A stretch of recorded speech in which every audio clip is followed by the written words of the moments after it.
Mayor Musselwhite this time. Where do you see Southaven Parks and Recreation in 10 years? Well, everyone knows that Southaven Parks and Recreation has been one of the most successful programs in the state. There's no doubt about that, and we have tried to continue building on that. Obviously, we took a huge setback with losing our funding source with the Penettiere Parks Restaurant Tourism Tax.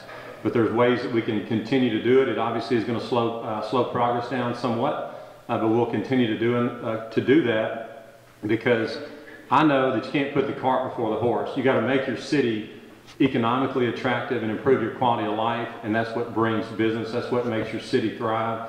And so the Parks and Recreation program is tremendously important for us. Is the question related to specific projects, or?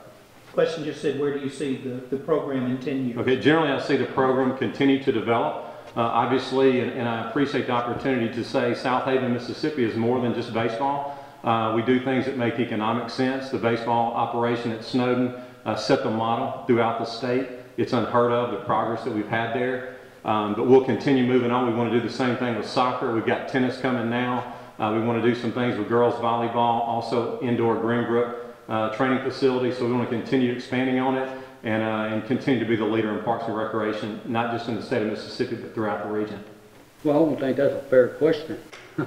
I mean, because it changes year to year, every 5 years, every leadership, every administration, it changes. There's no way to project 10 years down the road.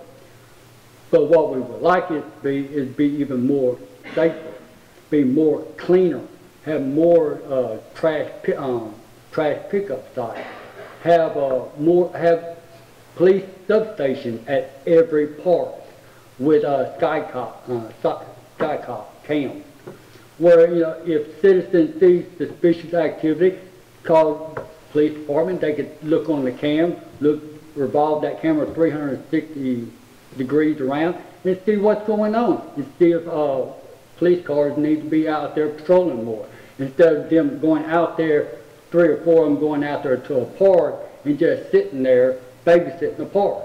You know, that's just when they should be in the community fighting crime.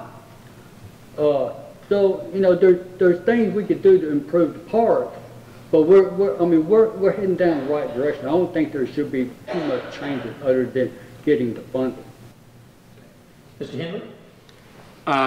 It is correct. Southaven has a state-of-the-art baseball facility. As far as the other parks, in 10 years, I'd love to see, you know, a sensory park, a spray park. I'd like to see bike trails to where people that don't play baseball have things to do also in the city. I'd like to see parks that are well maintained and free of, you know, graffiti. I'd like to see, you know, also I'd like to see cameras in our parks within the next 10 years. Because I think a park situation is great for our whole community. What is your view on the heroin epidemic in our county, and what is your plan of action to save our young people, since DeSoto County is #1 in overdoses in our state? Southaven should be the first line of defense between, it should be between our neighbor Memphis. And I'm not beating up Memphis by any means, but the flow's coming from somewhere. I believe that, you know, the cameras coming in and out of Memphis would be a great opportunity for us to have facial recognition software and tag reading capabilities. I also believe that our judicial system needs to handle the dealers and to the highest extent of the law possible. And then I believe the end user, we need to show some grace and try to work with them to get them clean. But as the others have mentioned, it's going to start in our schools, it's going to start at home, and it's going to start in our communities before we can really get a handle on it. Mayor Musselwhite? Well, it's important to note that the statistics about DeSoto County can be a little bit misleading. DeSoto County has a great population in the state of Mississippi, so that's why our numbers are higher. The heroin problem is a problem everywhere. It's not just in DeSoto County, it's everywhere in our country. You can't rely on, unlike I will disagree with Mr. Henley, all of our problems do not come from Memphis. You know, heroin is a problem that affects every city.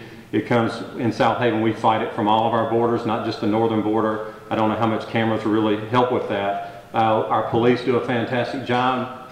They do have to be very proactive, as they are, in fighting drug dealers. But the biggest issue, or the biggest thing I would note tonight, is that government can't solve every problem.